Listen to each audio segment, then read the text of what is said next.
Hi everybody. Today I'm going to be talking about mental stagnation and how we can go about beating it. Mental stagnation is caused by lack of change and improvement of your thoughts. If you don't constantly introduce new ideas into your mental landscape, then over time it'll turn into a dry and barren desert. If you don't persistently challenge your current viewpoint, you'll end up with a lazy mind that doesn't breed any valuable insights, which will cripple you and make it impossible to see a bright prospect in a given situation. So, if you give your mind new ideas every single day, your mind will be working on it on the background and generating new ideas, which will be happening all the time. But if you don't give your mind any new ideas, your mind is going to be running on the same thoughts and it's going to be replaying it until you end up with an empty mind, which does not bear any new ideas and will be running on the old ones. So, how can we actualize a generative mind? The first thing we can do is to start by challenging the mind with one hard problem a day. If you concentrate all of your attention on one specific problem and give your brain time and space to devise a strategic plan to tackle it, your brain will keep treading on that mill because your mind works on whatever is available to it. Whatever you feed it, it'll produce according to that. So your mind cannot be completely empty. It's an exaggerating machine. You think about an idea one time, and it'll infest its entire scope with offsprings of that idea. So your mind is always occupied with a certain problem. And if we don't consciously place a specific valuable problem into it, then it'll feed on whatever random trash it picks up and keep mulling it over until it shapes your entire identity. So we're either occupied with worthless trash or valuable and resourceful problem solving tools. In other words, your mind is either filled with good or evil. There's no in between. The second thing we can do in order to have a generative mind is to always be training the memory. The reason why memory is an essential component here is because if you are not capable of holding thoughts in your head for a prolonged swaths of time, then you have no chance of creating new ideas and achieving a generative state of mind. New ideas only emerge out of complex connections between the existing web of ideas. So if your focus can't handle holding on to it, then there will be no connection between ideas. If you have a strong memory, your brain is going to be able to hold on to multiple points at one time and you're going to be able to connect them together. But if you have a weak memory, your brain is going to be able to hold on to one idea at a time, which is not going to be sufficient to connect multiple dots together. So, how can we fortify our memory?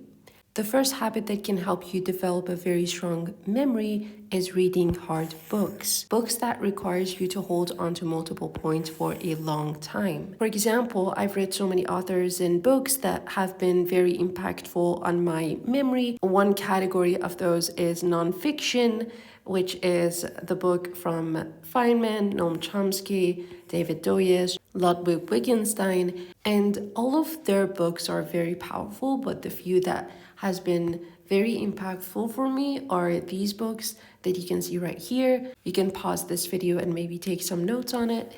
As for fiction, I can tell you that I've really been struck by the writing of Dostoevsky and Leo Tolstoy. For contemporary fiction, I would mention a book that I've read recently. It's called Project Hail Mary by Andy Weir. But keep in mind that these are all my personal preferences, and this is not to say that these are the only ones that you can read. There are so many other authors and books that you can find that probably helps you grow a very strong memory. So, what is the next habit that you can improve your memory with? Memorizing quotes, poems, favorite passages of a book, or memorizing the holy book of your religion. Anything that is very precious to you that you can find value in memorizing it can help you fortify your memory as well. Because if you memorize, for example, quotes that are very powerful, then you're making it a part of your identity, so it's helping you in so many ways. The more you memorize, the easier it becomes for you to hold multiple streams of thoughts in your head. Aiming to have at least one memorization session every day can compound very quickly and give your memory a strong boost. The third habit would be solving abstract problems, like doing math or solving daily puzzles like Sudoku or even playing chess. And the fourth habit is anything with a meditative effect, like walking in nature or breath work, moments of solitude and silence, journaling, sketching, etc. The third thing we need to do in order to develop a generative state of mind is to develop our philosophy.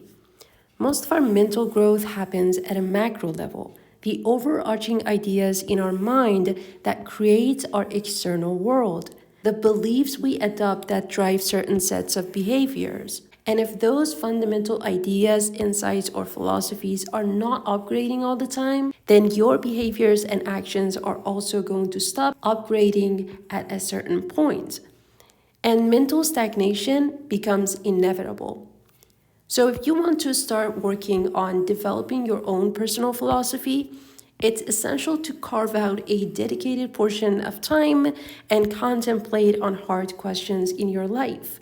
Questions such as, what do I actually want to achieve in this life? Why do I want them? What do I really deeply value? Why do I value them? Do I think they're worthy because it's trendy and everyone's encouraging me to do it?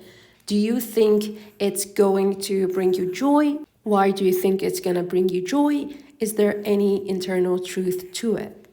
Start imagining your ideal life and ask yourself why you value such conditions. The truth is, unless you finally grasp the root of your current philosophy, you're not gonna be capable of altering it. You must see the inner you as clearly as possible. Then you have to start dissecting it to recognize the erroneous parts of this philosophy and get rid of it, to replace them with a new set of ideas and reach a state of hermetic philosophy, the philosophy you have created with your own knowledge, not the belief system you mindlessly inherited from the society around you. And for us to stay in this state of awareness, we have to stay consistent in asking questions that uproots the current state of mind. And that's how we can achieve a generative state of mind. So to recap, I just explained 3 habits that helps you adopt a generative mind. The first one was challenging your mind with one hard problem each day. The second one, training the memory to increase its capacity to hold multiple ideas simultaneously. The third one was developing your personal philosophy. And it would be nice if you could tell me if this video was helpful to you. I would appreciate that. And also, I'm curious to know if you have any sort of habits that helped you develop a generative state of mind for yourself. That would be helpful if you could let me know in the comment. Thank you so much for watching. I hope that I can talk to you next time.